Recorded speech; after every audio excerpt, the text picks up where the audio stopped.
فلسطین کے روتے بلکتے بچے پوری امت کو پکار رہے ہیں۔ 56-57 اسلامی ملکوں کے حکمران کیا بہرے ہو گئے؟ ان کے کان نہیں سنتے؟ روتے بلکتے ہوئے بچے، بین کرتی ہوئی مائیں اور اجڑتے ہوئے سہاگ، ان کے گھر توڑ دیے گئے، بدن کاٹ دیے گئے۔ آج ان کی فریاد کو کوئی پہنچنے والا ہی نہیں۔ تم کو آشفتہ مزاجوں کی خبر سے کیا کام، تم سوارا کرو بیٹھے ہوئے کس کو اپنا۔ آج حکمرانوں کے چونچلے، ان کے انداز، ان کے طرز زندگی، اور دوسری جانب روتی ہوئی مائیں اور بلکتے ہوئے بچے۔ کیا یہ وقت بھی سمت پہ آنا تھا؟ ہم کہتے ہیں ہم دنیا کے اوپر رسوا کیوں ہو رہے ہیں؟ ایک بیٹی کی بات ہوئی، ناہید نے دیبل کے ساحل پہ حجاج کو پکارا، وہ اللہ کے قہر کی بجلی بن کے گزرا۔ اور آج کتنی بیٹیاں غیروں کے نرغے میں چیخ رہی ہیں، ہے کوئی ان کی فریاد کو سننے والا؟ اس وقت دنیا کے اوپر 56-57 اسلامی ملک اور دنیا کے وسائل ہمارے پاس ہیں۔ دنیا کی بیشتر آبادی جو قریب قریب ہے وہ مسلمانوں کی۔ ہمارے پاس اللہ تعالیٰ نے زرخیز زمینیں دی ہیں، بہتے دریا بخشے، ہمیں مادیات سے مالا مال کیا ہے، تیل کے کنویں ہمارے پاس ہیں، لیکن اس کے باوجود آج ہم دنیا کے اوپر رسوا ہو رہے ہیں۔ اتنے وسائل سے مالا مال امت مسلمہ، اور آج جس تنگ دستی، جس زبوحالی، جس پستی، جس ذلت، جس نکبت اور جس رسوائی کا ہمیں سامنا ہے، تو یہ ایک عذاب کی صورت۔ آتم تائی کی بیٹی ایک جنگ میں غزوے میں قید ہو گیا تھا۔ جب حضور کے سامنے قیدی لائے گئے تو اس کے سر سے چادر اتری ہوئی تھی، تو آقا کریم نے اپنی نورانی چادر کمبل نور اس کے سر پہ ڈال دی۔ تو کسی نے کہا حضور کافرہ ہے، فرمایا بیٹی تو ہے، بیٹی تو ہے۔ اس واقعہ کو حضرت اقبال علیہ الرحمہ نے بھی نظم کیا۔ اس کے بعد اقبال خود حضور کی بارگاہ میں جھولی پھیلا کے کھڑے ہو گئے اور استغاثہ پیش کر، ما ازاں خاتون تیعریاں ترے میں پیش اقوام جہاں بے چادر۔ حضور ہمارے سر تو اس بیٹی سے زیادہ برہنہ، ہم بھی بے چادر ہو گئے، اس دنیا کے اوپر ہمارے سر پہ بھی رحمت کی چادر ڈال دی۔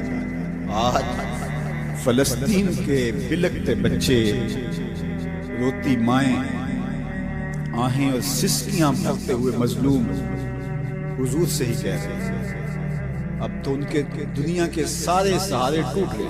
ہمیں تو یہ درس دیا گیا تھا، من لم یجد صدقہ فلیلعن الیہود، تمہارے پاس اگر صدقہ دینے کے لیے کچھ نہ ہو، یہودیوں پر لعنت کر دیا کرو، اللہ صدقے کا ثواب عطا فرمائے۔ اور دن رات وہ اس میں لگی ہوئی ہیں، مختلف سیمینار، مختلف واکس اور جشن بہارا کے نام سے، اس کے علاوہ بسنت میلہ اور میوزیکل پروگراموں کے نام سے یہ کمپنیاں ہم سے ہماری متاع حیات چھیننے کے لیے دن رات کوشش کر رہی ہیں، اور یہ خطرناک قسم کی چال ہے اور مسلمان اس کے اندر شکار ہو رہے ہیں۔ چونکہ یہود بدترین دشمن ہے اسلام، اور انہوں نے ہر دور میں اسلام اور اہل اسلام کے خلاف سازشوں کے جال بنے۔ کابل سے کندھار تک، قلعہ جنگی سے دشت لیلہ تک، تورا بورا سے تقریب تک، موصل سے بغداد تک، جاوا کے ساحل سے لے کر رباط کے کوچہ و بازار تک، القدس سے کشمیر تک، نیل سے کاشغر تک، پوری دنیا کے اوپر اہل اسلام کے اوپر ظلم کی جو سیارات پھیلی ہے، ذرا دیکھیے کہ اس کے اسباب کیا ہیں۔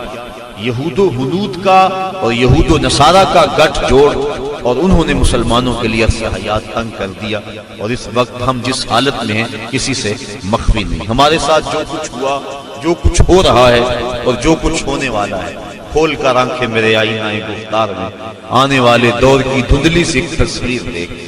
جو کچھ ہوا اس کا پیش منظر اگر دیکھیں پس منظر کے حوالے سے، تو وہ بڑا بھیانک اور خطرناک ہے۔ ہماری شاہ کاٹی گئی، اور جب سارا خون بہ گیا تو وہاں پٹرول بھرا گیا۔ جب پھیپھڑے پٹرول سے بھر گئے تو ان لاشوں کو آگ دی گئی، اور جب وہ اچھلتے تھے، رقص بسمل کے تماشے کرتے تھے، تو امریکی گنڈے کہہ لگاتے تھے۔ یہ کل کی کہانی ہے۔ شبرغان کی طرف جانے والے کنٹینروں کے اندر کس قدر طالبان بھر دیے گئے، اور انہیں ایک گھونٹ بھی پانی کا نہ پیا۔ اور بتاتے ہیں کہ جب پیاس کی شدت ہوئی تو وہ ایک دوسرے کا پسینہ چاٹتے تھے، اور جب شبرغان جا کے کنٹینر کھولے گئے تو 3 یا 4 افراد کے علاوہ باقی سارے جو سینکڑوں کی تعداد میں تھے وہ موت کی گھاٹ اتر چکے تھے۔ وہ تو ہمارے ساتھ یہ سلوک کریں اور ہم ان کے ساتھ دوستی کی پینگیں بڑھائیں، یہ قطعاً گنجائش نہیں ہے۔ اسلام نے واضح طور پہ ہمیں پیغام اور حکم دیا، اور قرآن کے الفاظ اور قرآن کے بابرکت حروف ہمیں نور دے رہے ہیں اور ہمیں زندگی گزارنے کا ڈھب دے رہے ہیں۔ یا ایھا الذین آمنوا، اے ایمان والو، لا تتخذوا اليہود والنصارى اولیاء، یہود و نصارہ کو کبھی بھی دوست نہ بنانا۔ بعضهم اولیاء بعض، یہ ایک دوسرے کے دوست ہیں۔ ومن یتولہم منکم، تم میں سے جو ان کے ساتھ دوستی رکھے گا، فإنہ منہم، تو اس کا شمار انہی میں سے، اس کے طور طریقے، اس کی عادتیں، اس کی زندگی کا ڈھب ان کے مطابق ڈھل جائے گا، کیونکہ دوستی کا نتیجہ یہ ہے المرء علی دین خلیلہ، بندہ جس کا دوست ہو تو اس کا مذہب اور اس کے خیالات اور اس کی عادات ضرور اپنا لیتا ہے۔ اس لیے روکا گیا کہ برے بندے کی صحبت سے بچا جائے، اور ایک وقت آنے والا ہے کہ جب اہل اسلام کو اللہ تعالیٰ ایسی کامیابی عطا فرمائے گا کہ دنیا کے خطے پر ایک بھی یہودی قائم نہیں رہے۔ حضرت عیسیٰ علیہ السلام تشریف لائیں گے، حضرت امام مہدی کے عساکر میدان میں آئیں گے، خنزیر کو قتل کیا جائے گا، صلیب کے نشان کو توڑا جائے گا، اور کتب حدیث میں موجود ہے اللہ تعالیٰ ایسی اعانت فرمائے گا اہل اسلام کی، اگر کسی جھاڑی کے پیچھے یا پتھر کی اوٹ میں کوئی یہودی چھپا ہوا، وہ پتھر مسلمان مجاہد کو آواز دے کے کہے گا ادھر آ، میرے پیچھے یہودی چھپا ہوا ہے۔ اور جب دنیا سے آخری یہودی قتل کر دیا جائے گا تو دنیا کا امن قائم ہو جائے گا، حتیٰ کہ سانپ انسانوں کے اندر پھریں گے لیکن ڈسیں گے نہیں، بھیڑیا اور بکری ایک گھاٹ پہ پانی پئیں گے لیکن بکری کو بھیڑیے سے خطرہ نہیں ہوگا۔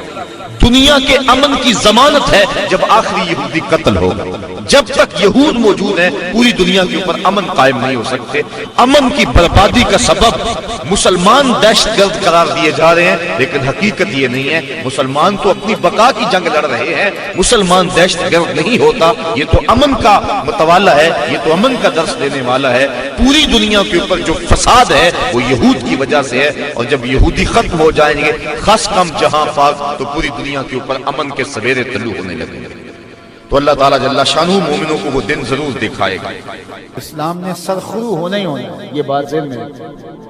اگر کوئی بزدلی دکھاتا ہے تو وہ بزدلی کی موت مر جائے گا، لیکن اسلام نے غالب ہونا۔ یہ دکھ، یہ اذیت، یہ تکلیفیں، یہ اس وقت جو حالت ہے فلسطینیوں کی، دردناک صورتحال ہے، لیکن اقبال نے کہا تھا کہ خون 100,000 انجم سے ہوتی ہے سہار پیدا، کتنے ستاروں کا خون ہوتا ہے پھر جا کے سہار کا سپیدہ نمودار ہوتا ہے۔ شہادتیں ہوتی ہیں، اذیتوں سے لوگ گزرتے ہیں، پھر نتیجہ پیدا ہوتا ہے۔ تو یہ نتیجہ انشاءاللہ پیدا ہوگا اور امت کو انشاءاللہ غالب آئے گا۔ ہمیں اپنے حصے کا کام کرنا ہوگا، ہم نے ان کے ساتھ کھڑے ہونا ہے۔ اس وقت صورتحال یہ ہے کہ پوری دنیا کی اشرافیہ، ایک دو ممالک کے علاوہ، وہ ان کے ساتھ نہیں، وہ بیان بازی کی حد تک اپنی عوام کو مطمئن کرنے کے لیے رسمی کارروائیاں کرتی ہے۔ آپ دیکھ لیں پوری دنیا کے اوپر 56-57 اسلامی ممالک جو ہیں، ان کے حکمران، اشرافیہ اور بڑی بڑی فوجیں کہاں کھڑی۔ سفارتی سطح پہ خلوص کے ساتھ کوشش کی جائے، اور اگر لگتا ہے کہ یہ کوششیں برآور نہیں ہوں گی تو ہمارے پاس یہ راستہ موجود ہے، جہاد۔ جب آپ کے پاس طاقت ہوگی، توانائی ہوگی، تو پھر آپ کی سفارتی بات بھی مانی جائے گی۔ رشی کے فاقوں سے ٹوٹا نہ برہمن کا طلسم، عصا نہ ہو تو کلیمی حکار بے بنیاد۔ حضرت موسیٰ اگر کلیم اللہ تھے، ایک ان کا وصف تھا، لیکن دوسرے ہاتھ میں عصا بھی تھی۔ جہاد کا آپشن موجود ہے آپ کے پاس، انہیں پتا ہو اگر ان کی بات سفارتی سطح پہ نہیں مانے گی تو یہ راستہ ان کا کھلا ہوا ہے اور اس سے گریز نہیں کریں گے، تو پھر آپ کی بات سفارتی سطح پہ مانیں گے۔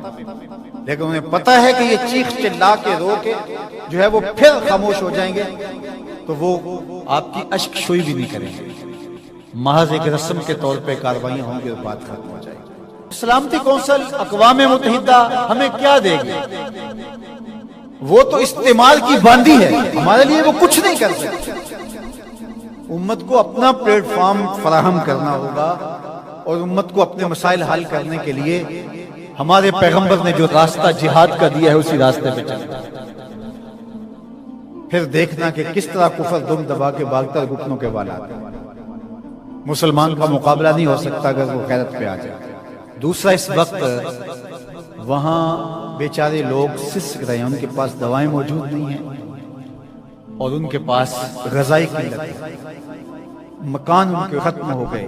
اقوام متحدہ کی رپورٹ کے مطابق 52,000 لوگ بے گھر ہو گئے اور کہیں اس سے زیادہ لوگ بے گھر ہو گئے۔ یہ تو ان کی رپورٹ ہے۔ تو اس لیے اللہ نے ہمیں آسودہ زندگی دی ہے تو ہم آدھی روٹی کھا لیں اور آدھی روٹی ان اپنے مسلمان بھائیوں کے لیے بھیجنے کی کوشش کریں۔ الحمدللہ ہم نے ادارۃ المصطفیٰ کے تحت وہاں کام کا آغاز کیا ہے۔ اگر کوئی ہمارے پہ اعتماد کرنا چاہے تو ہم بھی اس خدمت کے لیے حاضر ہیں، اور انشاءاللہ آج سے وہاں غزہ کے اندر اللہ کی توفیق سے کام کا آغاز ہو گیا ہے ان کی نصرت اور اعانت کے لیے۔ باقی مختلف ذرائع ہیں، ان کے ذریعے سے آپ جو ہے وہ ان کی مدد کر سکتے ہیں۔ آپ کو اطمینان ہو جائے تو یہ کام کرنے کا ہے۔ اس وقت سوشل میڈیا اور دیگر جو ابلاغ کے ذرائع ہیں وہ بہرحال اس دور کے اندر مؤثر ہیں، اور ان کے ظلم کو، جبر کو بے نقاب کرنے کے لیے یہ ایک اچھا ذریعہ ہے۔ اور اس مرتبہ پہلی بار ایسا ہوا ہے کہ پوری دنیا کے اوپر ان کے جور و ظلم سامنے آئے۔ پہلے ان کا اپنا میڈیا تھا، میڈیا پہ قبضہ ہوتا تھا اور کچھ باہر نہیں نکلنے پاتا تھا، لیکن اس مرتبہ کیسے کیسے مناظر جو ہے وہ آپ کو دیکھنے کو مل رہے ہیں، اور لوگوں کا جذبہ اور جوش و خروش آپ کو دیکھنے کو مل رہا ہے۔ تو ہمارے پاس جو بھی ٹولز ہوں ان کے ذریعے سے ہم ان کی آواز کو پوری دنیا کے اوپر پہنچائیں، یہ ہمارا کام ہے جو ہمیں ہر صورت کرنا چاہیے۔ اسی طرح ان کی مصنوعات کا بائیکاٹ، اپنے ملک کی بنی ہوئی مصنوعات کو متبادل کے طور پر استعمال کریں، ترکی کی مصنوعات کو متبادل کے طور پر استعمال کریں۔ کفر کی آنکھوں میں کھٹکتا ہے تو وہ چبھتا ان کی آنکھوں کے اندر کھینچتا ہے، اس کو مٹا ڈالیں۔ تو ان کے ساتھ کھڑے ہوں۔ آپ سیاحت کرنے جاتے ہیں تو ترکی جائیں دیگر مغربی ممالک کی بجائے۔ ترکی میں انبیاء کی قبور موجود ہیں، صحابہ کی قبور موجود ہیں، اور ترکی میں سابق کہف کا غار ہے۔ ہماری تاریخ ہے ترکی میں بہت سی، تو وہاں دیکھیں اور وہاں ان کے لوگوں کا جذبہ اور ان کا ایمان اور ان کا اخلاق کہ پاکستانیوں سے جس طرح وہ ٹوٹ کے محبت کرتے ہیں۔ ترکی کی مصنوعات کو استعمال کریں، دیگر بلاد اسلامیہ کی مصنوعات کو استعمال کریں، پاکستان کی مصنوعات کو استعمال کریں، معیار میں کم ہی کیوں نہ ہو کوئی بات نہیں، مصنوعات جو ہیں وہ اپنے ملک کی، اپنے وطن کی استعمال کریں۔ تو بائیکاٹ کریں گے تو انشاءاللہ اس سے ان کو مالی نقصان ہوگا اور جو ہے وہ مسلمانوں کو اس کا فائدہ ہوگا۔ اسی طرح جو ہے وہ ان کی اخلاقی مدد کریں، جو صحافی ہیں وہ ان کے لیے لکھیں، جو بولنے والے ہیں علماء وہ تقریروں میں، تحریروں میں، گفتگو میں لوگوں کو اویئرنس دیں۔ اتحاد امت کے ذریعے سے ہم ان کی مدد کر سکیں۔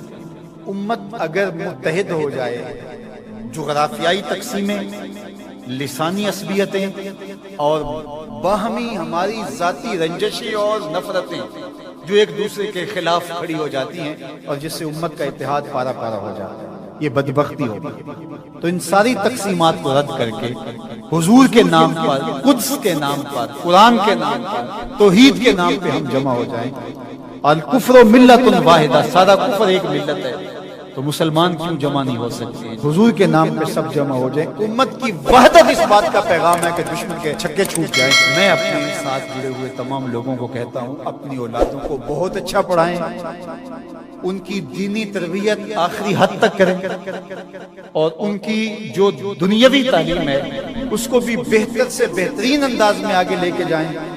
وہ ہر شعبے کے اندر آگے بڑھ کے شعبے کے اہم منصب تک پہنچے، اور ان کے اندر جو راسخ مسلمان ہے وہ مضبوط تر ہو، وہ آپ کی آغوش سے گزرا ہے، وہ وہاں جا کر کے بھی جو ہے وہ پکا سچا مسلمان ہو۔ سب لوگ اس طرح جب آگے جائیں گے تو پھر نتیجہ آپ کے سامنے ہوگا۔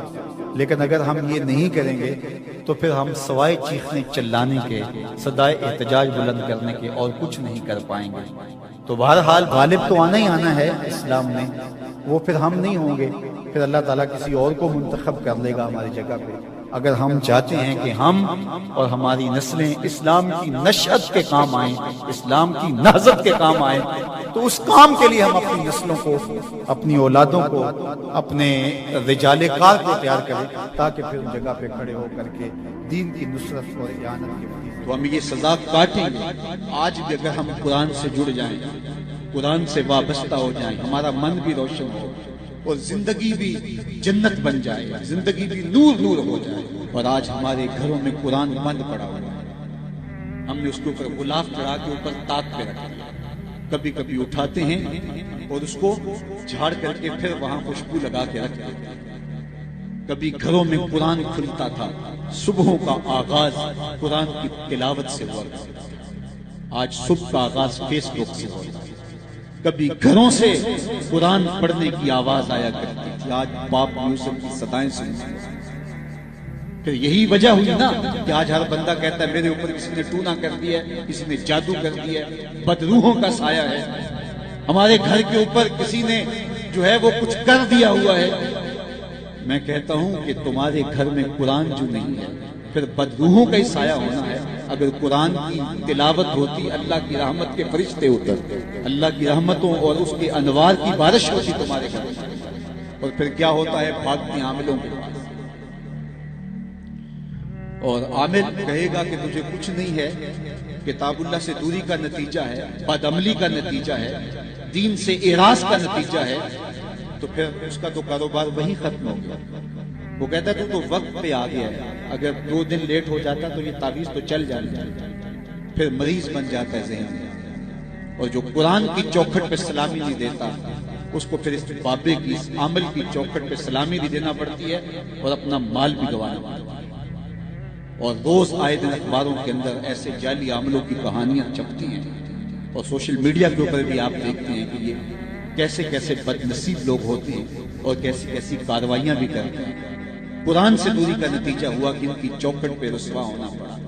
اگر گھروں میں قرآن کی تلاوت کا معمول ہوتا تو قرآن زندگی دیتا، قرآن روشنی دیتا، قرآن برکت ہوتا، قرآن کے دم سے رحمات کا نزول ہوتا، رحمتوں کے فرشتے اترتے، گھروں میں چراغاں ہوتا، اندر کے روگ مٹتے، بیماریاں ختم ہوتی، اللہ کی قربت نصیب ہوتی، حضور کے قلب سے قربت کا نور نصیب ہو جاتا۔ اس کتاب سے دوری کا نتیجہ ہوا کہ آج ہم رسوا ہو گئے۔ جو اللہ کے ذکر سے رخ پھیر دے، اللہ کی یاد سے رخ پھیر دے، اللہ کے دین سے اعراض کرے، تو پھر خدا شناسی، قناعت، توکل اور اعمال خیر تو اس سے چھن ہی جائیں گے، اس کو خود فراموشی کے عذاب میں مبتلا کیا جائے۔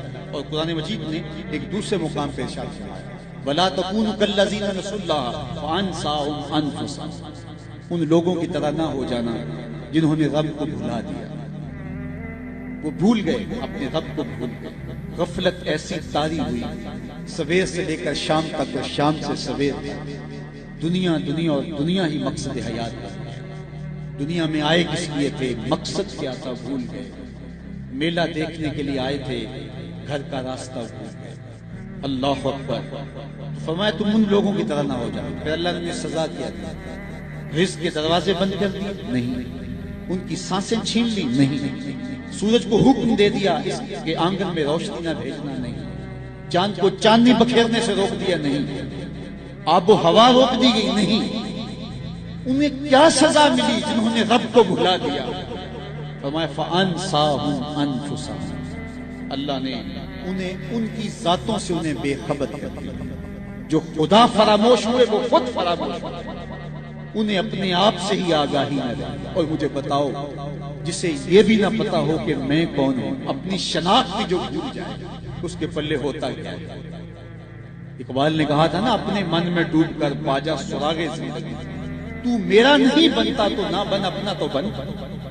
مجھے بتائیے 6 فٹ کا جوان ہو، قدے رانا رکھتا ہو، اس کی آنکھیں عقابی ہوں، ماتھا کشادہ ہو، رنگ چمک رہا ہو، ہونٹ گلابی ہو، لیکن اس کی قمیض کے پیچھے گھر کا ایڈریس لکھا ہو کہ کسی کو ملے تو اس ایڈریس پہ پہنچا دے، تو آپ اس کا چہرہ دیکھ کے کہتے ہیں واہ کیا جوان رانا ہے، کیا اس کے ہونٹ گلابی ہیں، کیا نرگسی آنکھیں ہیں، کیا خوبصورت چہرہ ہے، کیا شمشاد قد ہے۔